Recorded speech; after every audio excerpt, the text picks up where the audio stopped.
gospel, and those two things seem to mesh. Now, on Sesame Street, this recurring skit would detail the people and professions you would find up and down Sesame Street, like a postman, a firefighter, a police officer, a baker, or a teacher. And it was Bob there who would familiarize the Muppets with these people in the neighborhood. I suppose to help those young viewers at home watching to learn and know more about them and maybe become more connected to them. We baptized Catholics, I think we're pretty good about knowing who our neighbors are within the confines of our parish. Although I will say, for me personally, since coming to St. Peter and Paul in July 2019, trying to meet and learn the names and faces, and then when the pandemic hit, about 6 months later, and everyone wearing a mask, it's been quite a challenge. So if I still ask your name, or I call you by the wrong one, don't hold it against me. I am trying. But this portion of the series is not so much about those of us we get to see on a fairly regular basis, even if it's not every Sunday or weekend, although it should be. This is about moving past our immediate confines of our parish church.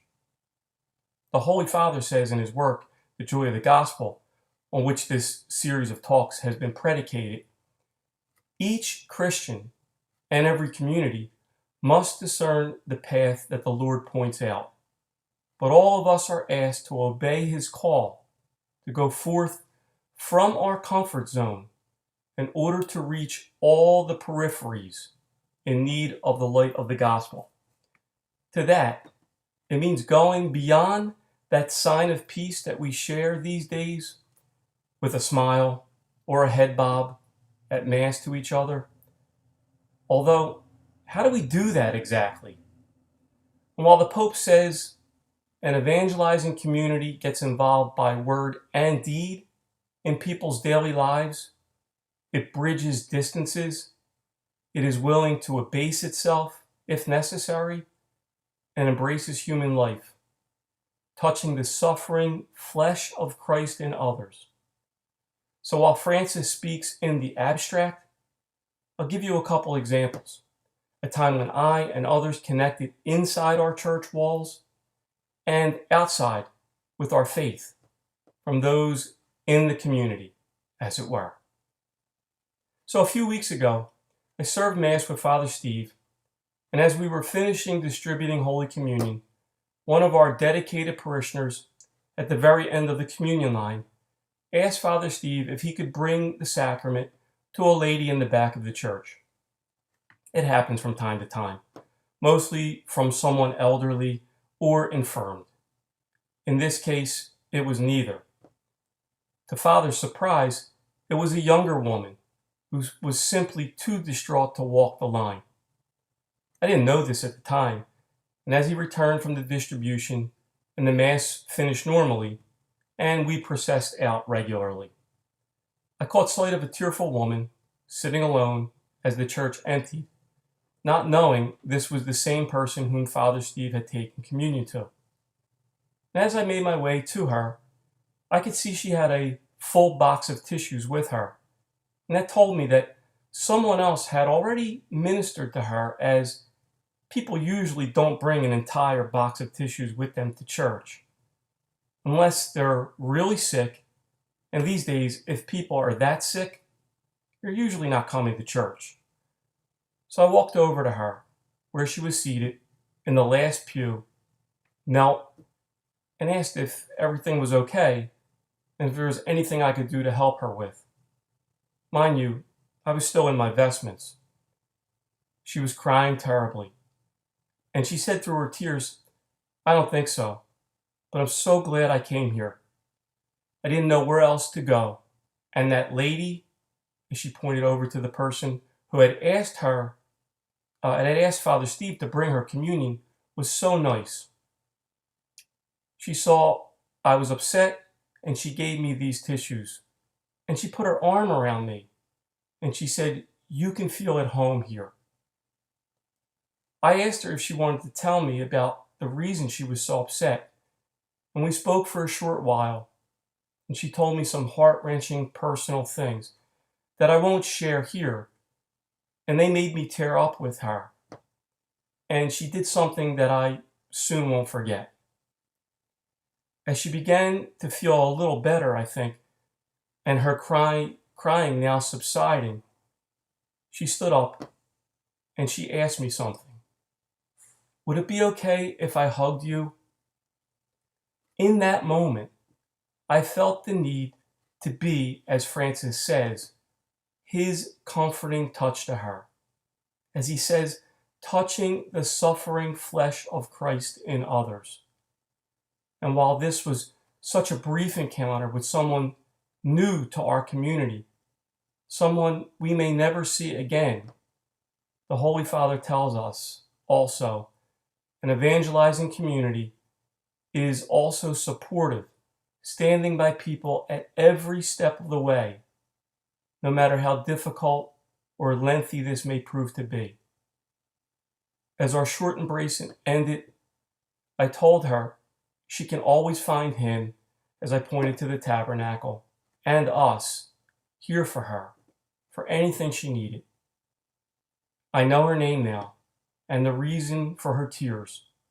And while all I can really do for her is to offer up my daily prayers for her prayer intentions, I guess that's all that it is, and it's enough for now.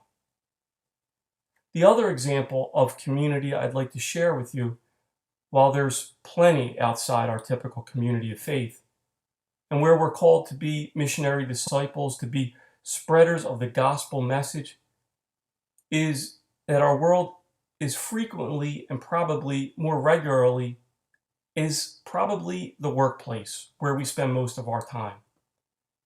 A few years ago, I was working at Adventure Aquarium in Camden.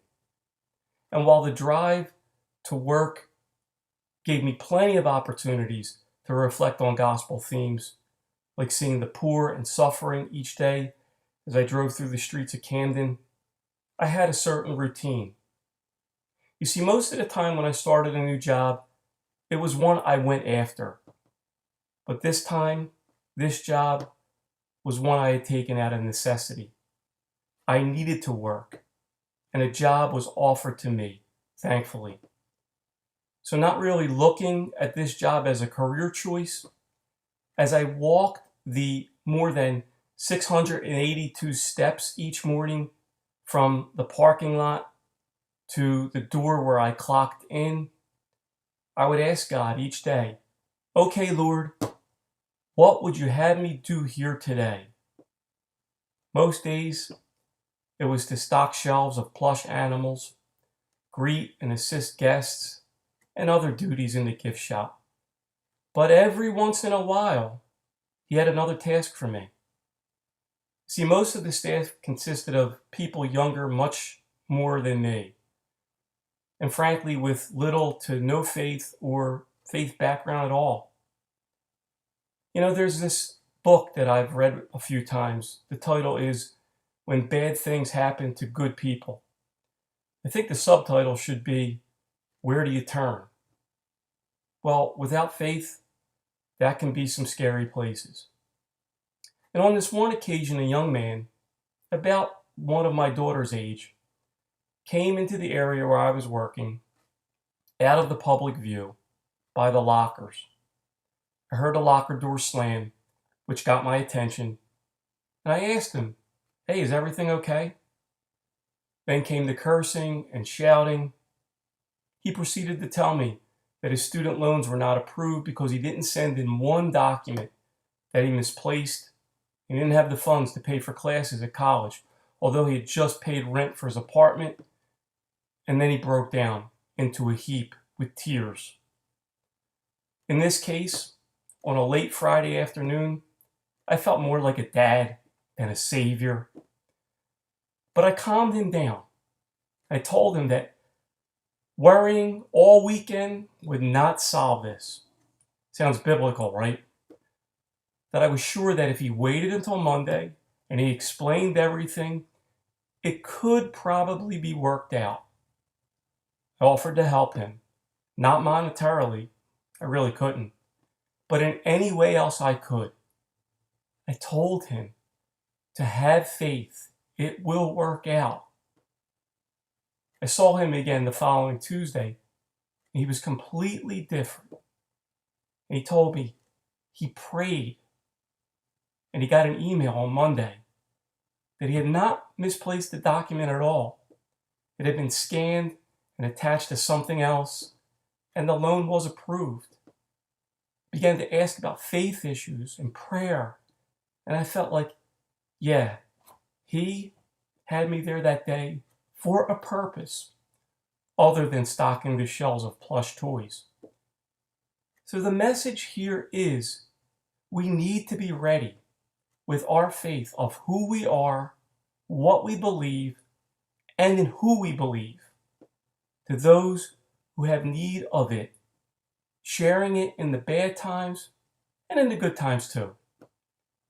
Jesus has given us an example of this in John's Gospel, chapter 4, when he encounters the Samaritan woman at the well.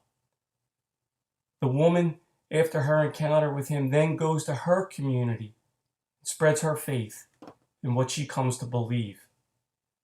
And if we have an encounter with him, and in our case, perhaps an even more intimate encounter in that which we receive him in the Eucharist, should we be not doing as the woman did? And of course, I'm paraphrasing John, leaving our water jars or whatever we're holding at the time and going into the towns, our community, our neighborhood, say to the people, come, see a man who told me everything I have done, and knowing what we do and know about him, and say, he is the Messiah. Finally, from Pope Francis' exhortation, he states the following, and I truly believe it fits us here at St. Peter and Paul and our pastor, Father Steve. The parish is not an outdated institution, precisely because it possesses great flexibility. It can assume quite different contours depending on the openness and missionary creativity of the pastor and the community. The church is called to be a house of the Father, with doors always wide open.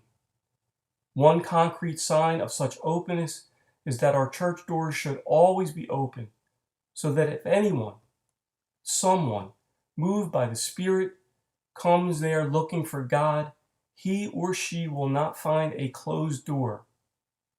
There are other doors that should not be closed either.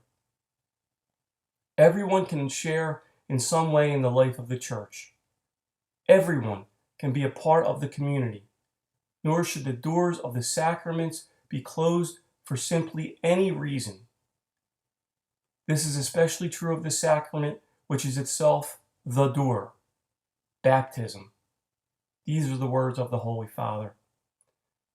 And I'm so excited that Father Steve allows me to connect with anyone who expresses an interest in the faith. And I've been able to prepare many adults from all walks of life, all past levels of faith, coming from near and far to our community for full entrance into our faith to him. This is not something specific to me because of the collar, or me, or Father Steve, or the other clergy. It is because I truly feel Jesus himself is calling them through us into this community of faith. And our Holy Father says, let us go forth then. Let us go forth to offer everyone the life of Jesus Christ. If something should rightly disturb us and trouble our consciences, it is the fact that so many of our brothers and sisters are living without the strength, light, and consolation born of friendship with Jesus Christ, without a community of faith to support them, without meaning and a goal in life. More than by fear of going astray, my hope is that we will be moved by the fear of remaining shut up within the structures, which give us a false sense of security, within rules which make us harsh judges, within habits which make us feel safe, while at our door people are starving, and Jesus does not tire of saying to us, give them something to eat.